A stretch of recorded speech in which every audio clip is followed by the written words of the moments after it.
Well, talks aimed at striking the world's first legally binding treaty to tackle plastic pollution in Geneva have ended without a deal. That's despite last-ditch efforts to find consensus. More than 1,000 delegates from around 180 countries gathered for a sixth round of talks. The most divisive issues have been capping production, managing plastic products, and chemicals of concern. Oil and gas-producing nations, as well as the plastics industry, oppose production limits. First reactions from participants at the conference are just coming in. Here's what the Greenpeace delegation had to say. There's a few countries, Saudi Arabia, Russia, the United States, that have just been unwilling to negotiate in good faith in this space in these final hours. And as long as they continue to hold their lines as they have from Paris and show an unwillingness for us to actually negotiate, we cannot solve this problem, and the world cannot afford to let them hold us up. DW climate reporter Tim Schauenberg was in Geneva for us following the talks. I asked him for his thoughts on the failed agreement. Yeah, Terry, that's of course one important perspective. If you have a mechanism which is based on consensus and certain parties, in this case fossil fuel producing countries and plastic producing countries, do not really want a deal or only a very weak treaty, then it's difficult to come to a compromise. Another part of the story is also that there was substantially diplomatic weakness, and also from the chair.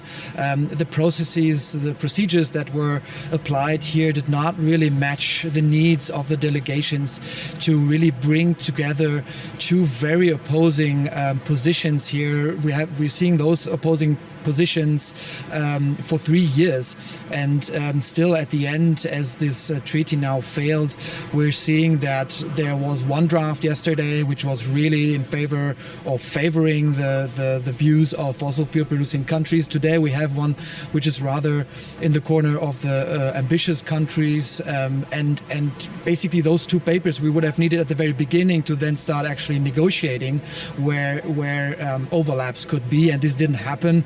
And that's why we're seeing another consecutive fail after Busan, South Korea last year. Now, some 180 countries represented at the talks, and as you point out, reaching a consensus among all of them was always going to be difficult. What sort of interests, Tim, are colliding here when it comes to reaching a treaty on plastics? Well, particularly smaller countries from Latin America, Africa, etc., they do not have big economic stakes in plastic production, fossil fuel production.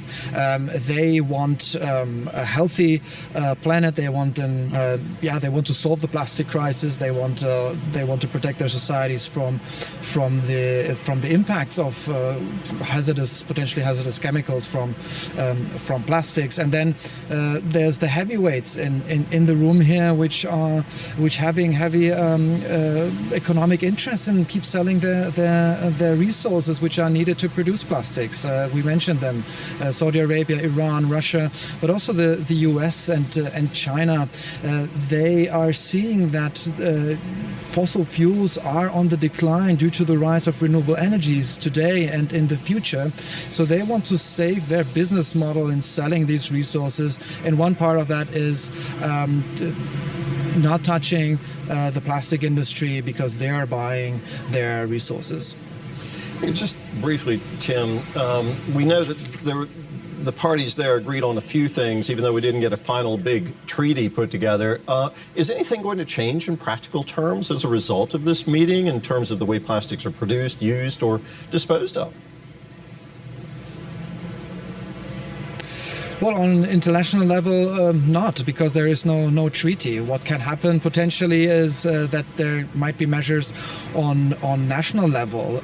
What that means is the world is producing 460 million tons of plastic per year, and this number is going to triple until 2060.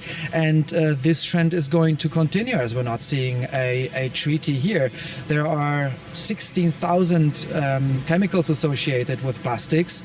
4,000 of them are hazardous, and those will keep leaking into the environment, into our bodies, and into our food and water. And that is also due to no agreement here in Geneva.